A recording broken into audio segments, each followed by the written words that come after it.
Welcome to the Fear and Greed Daily Interview. I'm Sean Aylmer. Australian success stories and corporate deals don't come much bigger than this. In the last few years, Afterpay has defined the buy now, pay later space, changing the way many consumers purchase products. Anthony Eisen and Nick Molnar founded the business in 2014. Afterpay listed on the ASX in 2016 at an issue price of just $1 a share. In February this year, it hit a remarkable $160 per share. It settled back to just north of $100, but then along came US giant Square. The company, founded by Twitter's Jack Dorsey, agreed to buy Afterpay for $39 billion, the biggest deal in Australian corporate history. Of course, it's not the only buy now, pay later company. There are global giants like Klarna and Affirm, local competitors including Zipco, and then the likes of Apple Pay and PayPal also entering the space. But Afterpay keeps innovating. In October, they're launching Afterpay Money. While others are shifting to the buy now, pay later space, it looks like Afterpay is moving into more traditional banking products. Anthony Eisen is the co-founder and co-CEO of Afterpay and my guest today. Anthony, welcome to Fear and Greed. Thanks very much for having me.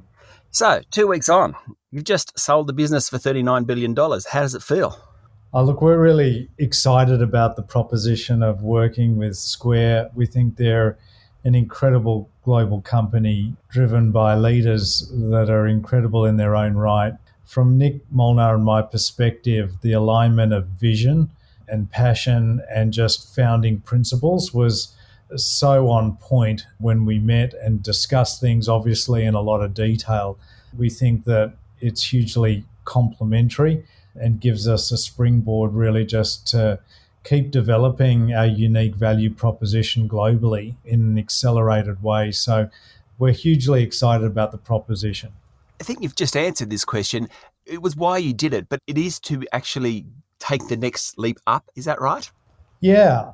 When you look at, where we've come from, it was really focusing on trying to introduce a new trust equation to consumers. And where Afterpay innovated originally was bringing together, the environments of commerce, payments, and finance in a new way. But at the center of that, it was about trusting the consumer. And we were fortunate enough to illustrate, our value proposition at a time where that consumer trust equation was very largely, lost. And when we first introduced a new way of doing things, we saw the customer response to be hugely significant and self-perpetuating.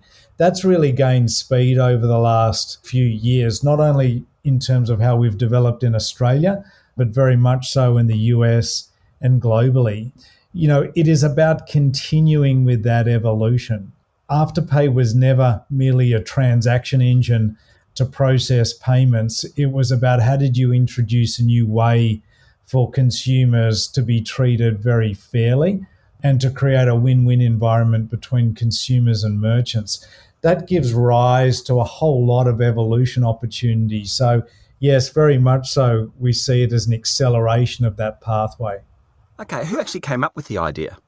Well, of course, me, because it was a really good idea. Of course, No. I'm talking to you. Well, there was so much inspiration came from when I met Nick Molnar, who was my neighbour across the road. Nick was an incredibly savvy internet commerce person, while he was in university.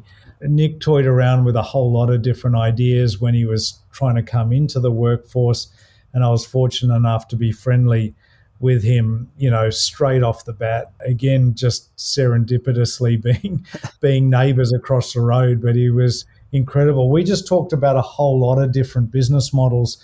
He saw installments being used in a very crude and rudimentary way in the jewelry industry, which is where he originally came from. So he thought that would be a really incredible opportunity for the next generation, his generation, to use installments in a way that, turned a traditional industry model on its head. And we really just evolved Afterpay together from that initial discussion. So it really came about Nick looking at a whole lot of different models, starting originally from, what he was doing in his bedroom, which was selling jewelry on eBay. I think you're being modest there, Anthony, because what I think is amazing about this story is that, you lived in the right street, you got together, it started in 2014, and 7 years later, you've done what you've done. Could you ever have imagined that trajectory? No, I don't. I don't think you can really imagine it. Is really the truthful answer.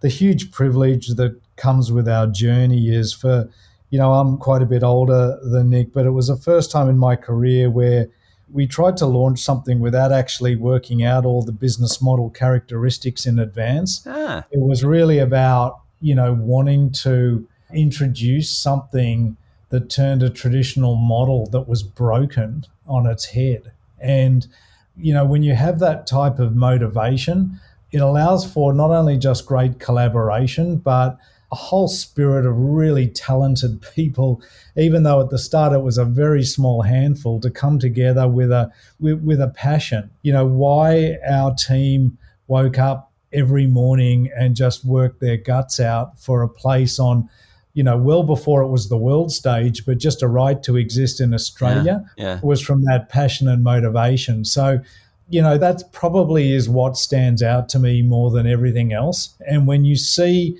consumers react positively to something new that's generating a win-win equation, it's hugely stimulating. So it was really step by step, to be honest with you.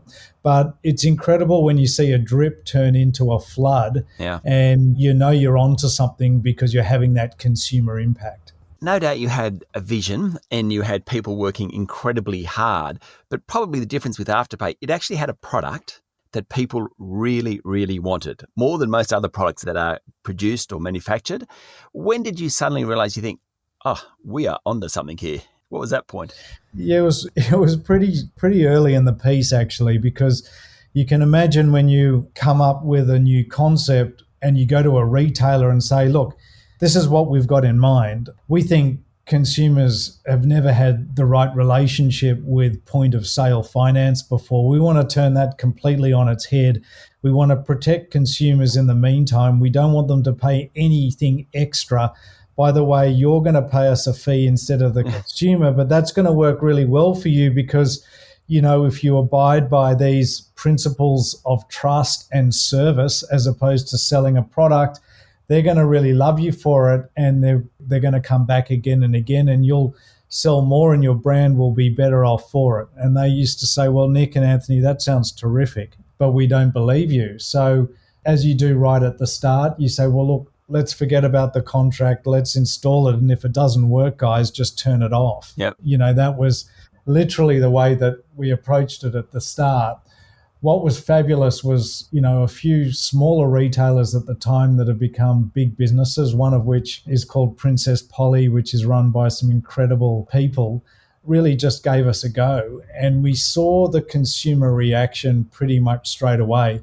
I said to Nick, we need to do, 5 transactions a day just to try and test our service and see where it gets to. That turned into 200 in a day very quickly. And we could see the way that people were just saying, like, what's the catch here? What are we missing? And it really spread quite quickly. In fact, we got to about 2 million customers in Australia without doing really any above-the-line advertising whatsoever. Wow. So it was that immediate impact that consumers at the start saw something that was very different, and that helped us spread quite quickly. Of course, we were only as good as our performance with our merchant partners as well, who saw the impact quite quickly too.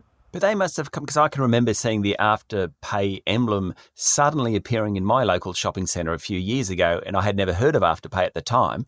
It seems that merchants, once they started to adopt it, lots of them started to adopt it. Yeah, I mean, it's one of those things where success, I think, breeds success, and lots of merchants in a lot of ways follow each other in a very competitive but still small world when you talk about retail.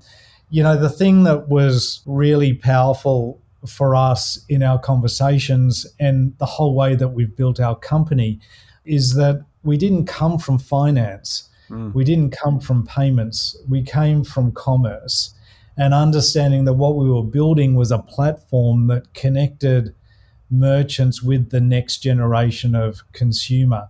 We weren't trying to sell just a little checkout button at the end or a finance option. What we were talking to merchants about was how to connect better with customers, and how through our platform it was more than the sale. And it was about new customers, returning customers, brand loyalty, brand exposure. So as we tried to prove that out, it became a very different proposition to just saying, well, Afterpay is another transaction option. As we talk to merchants today, they don't compare us to credit cards or that form of checkout. What they're saying is, how many new customers, how much more exposure is Afterpay giving me compared to, say, like a Google or a Facebook or other ways that they connect with customers.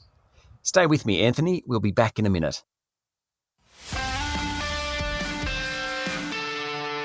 My guest this morning is Anthony Eisen, co-founder and co-CEO of Afterpay. The thing about success is that it breeds competitors, and certainly in Australia, there's been a number of competitors, even if they're operating in the US. A few of them seem to be listed in Australia. So you've got that. Then you've got the Apple Pays and PayPals moving into your space. What's that environment going to be like going forward?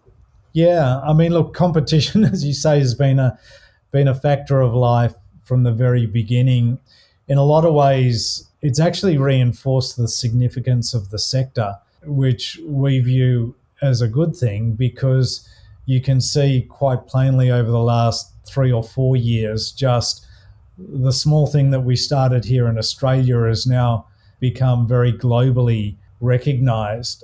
From our perspective, we've always lived with competition, but it's also inspired the development of what we've proven to be a unique value proposition. So more than a transaction engine, a platform that's truly two-sided, that connects consumers with merchants, is where we see our differentiation and our competitive advantage. Very few of the players that you've mentioned actually do have a true two-sided network. Yeah. It doesn't mean competition isn't there and you respect it and you evolve with it yourself. But it's about developing this two-sided platform and not coming from payments, not coming from finance, which has always been our advantage. So we feel that while competition will obviously get more intense, it will bring significant recognition to the sector, but it also allows us to keep illustrating our differentiation from where we've come from. Again, we think that there's very good scope to develop our growth from here. Buy now, pay later is a very general term that's been used more often than not in the media over the last couple of years, but it still represents a very small percentage of the total payments universe. So We're still right at the beginning of what the opportunity represents. I know we're running out of time. Just a couple of quick things. And on that last point, it is only a small part of the payments universe, but it certainly has got the attention of politicians and now some of the big bank CEOs. Is regulation a risk for the sector? Look, regulation has always been something that's been very important, and it's been a developing topic for us over the last few years. Regulation is really important, and we've always been advocates for that. The key thing about Afterpay, but also a whole lot of new digital and technology innovative businesses that have sprung up over the last 5 years, is that they're not exactly the same as the traditional incumbent players. And in a lot of cases, technology gives the opportunity for businesses to transcend across a whole lot of different models.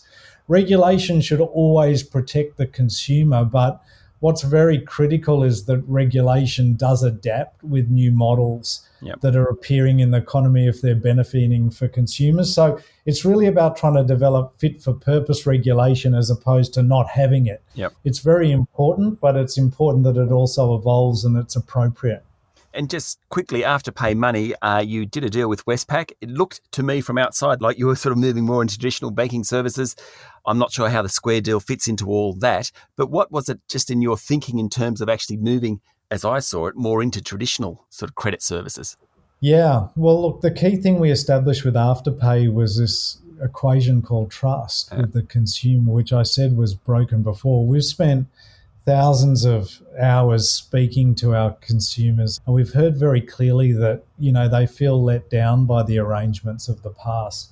We think we can evolve our ecosystem to include things that are really important, like how you save and how you budget, and packaging that and delivering it in a very fair, transparent and modern way for consumers like they have not experienced in the past. So it's full steam ahead. All hats off to Westpac, who, from our perspective, have really seen what is possible when you evolve your business model. So the collaboration with them has been fabulous, and we're excited to, launch our service imminently in October, in fact, and we think it can create a whole new opportunity for consumers, and we're excited to show what we can do.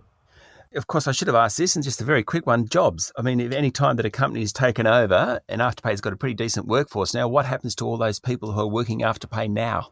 Yeah, the key thing about, our discussions with Square was how do we keep momentum? How do we build on what we've got? If you look at the combination of our businesses, it's not replacement, it's addition. And what's also fabulous from our perspective is the investment and continued investment opportunity in Australia.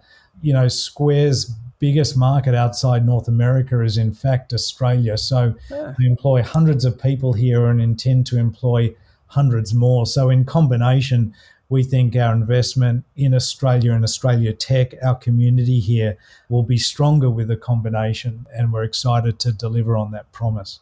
Well, Anthony, good luck. There's still a few hurdles to jump before that deal is consummated, no doubt. But good luck with all that, and congratulations on what you've done with Afterpay in creating that whole new sector in competition in the market, which at the end of the day is good for consumers. Thanks for having me. Really appreciate it. That was Anthony Eisen, co-founder and co-CEO of Afterpay.